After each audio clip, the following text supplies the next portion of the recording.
It was the first time in years that my home felt alive with laughter again when my nephew came to stay during his college break.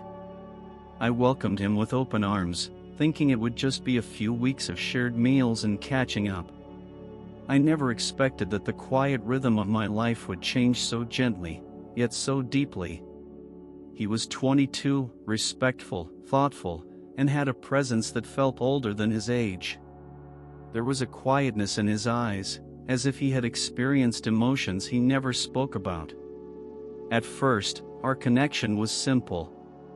We'd talk over tea, share stories, and sit in comfortable silence. He started helping me in the kitchen, folding laundry, and fixing things around the house, as if he truly belonged. One afternoon, while trimming the roses in the garden, he asked me what made me smile these days. I stopped. No one had asked me that in years. That moment stuck with me.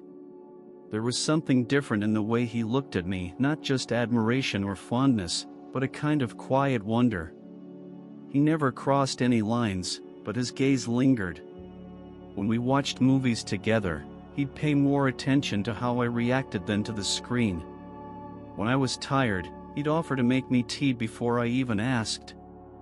I found myself thinking about him when he wasn't around, how his voice calmed the noise in my head, how his presence made the house feel alive. I brushed off these thoughts. He's my nephew, I reminded myself. But that title didn't quite capture what was growing between us. Not in an inappropriate way, but emotionally, gently, respectfully, and unexpectedly. I started noticing things I hadn't in years, the way my heart responded to kindness, how I missed simple warmth. It wasn't about age or titles, it was about feeling seen, understood, and appreciated. One evening, he caught me staring into space. "Are you okay?" he asked. I nodded, unsure how to respond. "You seem like you're carrying something heavy," he added. I just smiled. He didn't push. He never did.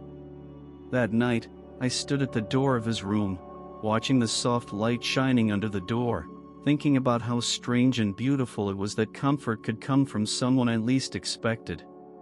I didn't open the door. I just whispered to myself, "There's something here, and I don't know what it is yet, but I feel it." The next morning, he greeted me with a smile and poured me tea without saying a word. It was in that silence that I realized we were building something delicate, something unspoken. Part of me was scared to name it, but another part, deep inside, was beginning to hope. The rain had been falling softly since the afternoon. We sat close, sharing a quiet moment that neither of us wanted to end. He looked at me with something different in his eyes that evening, something deeper, almost vulnerable. He shifted slightly, like he was looking for the right words, then said softly, "Can I tell you something without you judging me?" I nodded, my heart beating faster than I wanted to admit. He hesitated. "You've always been more than just family to me. Not in a wrong way, just someone who made me feel safe. Since I was a teenager, I've looked at you as more than just my aunt. You're the woman I admire most." The room suddenly felt too still, too quiet. I didn't speak. I wasn't angry, just stunned. He wasn't a boy anymore. He was a man. And his confession wasn't childish. It was raw, honest, and full of restraint. He wasn't asking for anything improper. He just looked at me and said, "I've always wished for one thing, just to feel close to you, to be held by you just once. To know what your affection feels like when it's meant for me." There was no pressure in his voice, no expectation, only hope. And I realized I wasn't offended. I was moved. Not because he desired me, but because he saw me not as someone responsible for him, but as a woman who still had value, warmth, something to offer. I had forgotten what that felt like. My answer didn't come from logic or rules. It came from emotion, from the part of me that had been numb for far too long. I said yes quietly, simply. I didn't justify it or explain it. I just allowed it. He reached for my hand slowly, gently. I didn't pull away. His fingers were warm, careful, almost unsure. I could feel how deeply this mattered to him. We sat like that, hand in hand, no words spoken for a long while. There was nothing else to say. His wish wasn't about crossing boundaries. It was about feeling something real, something kind. And in that moment I gave him that. I gave myself that. It wasn't about right or wrong. It was about two hearts finding a space that felt safe and accepted. Later that night I lay awake remembering the look in his eyes, the softness, the gratitude, the unspoken promise to never hurt what we'd shared. And for the first time in years I felt something I hadn't allowed myself to feel in a long time. I felt wanted, not just needed. I felt like a woman again. And I didn't regret saying yes, not even a little.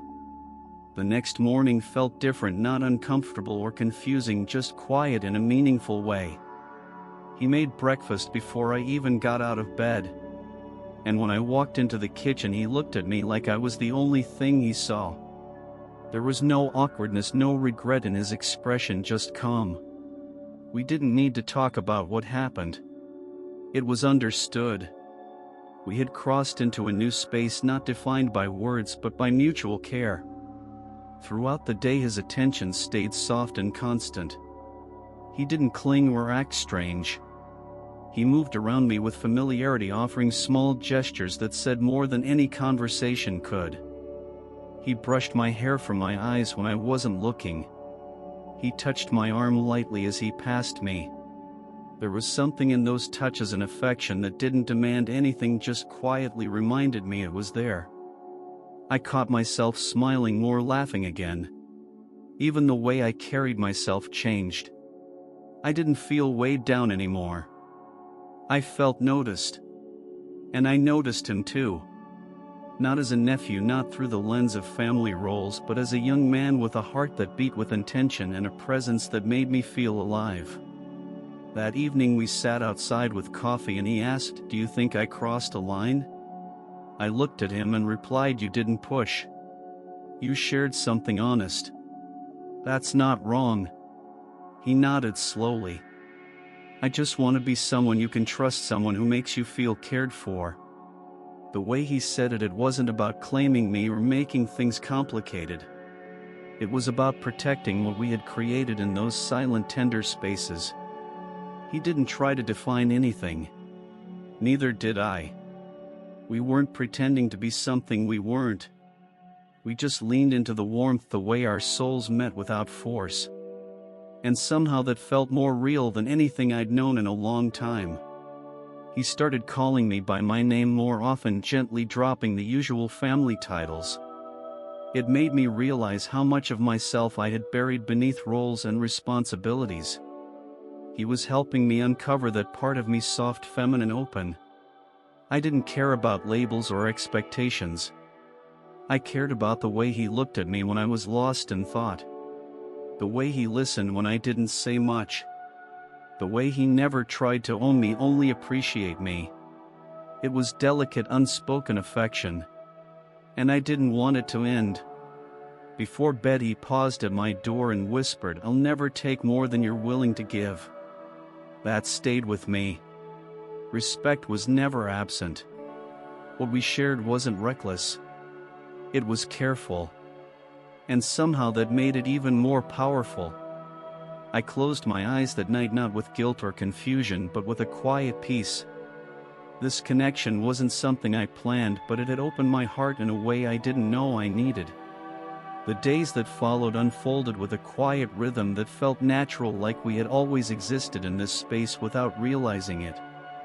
He didn't rush anything, and neither did I. Every moment we shared felt intentional.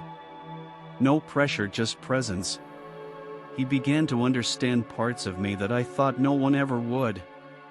He saw through the silence, picked up on my moods, knew when I needed to be held in words and when just a glance would be enough.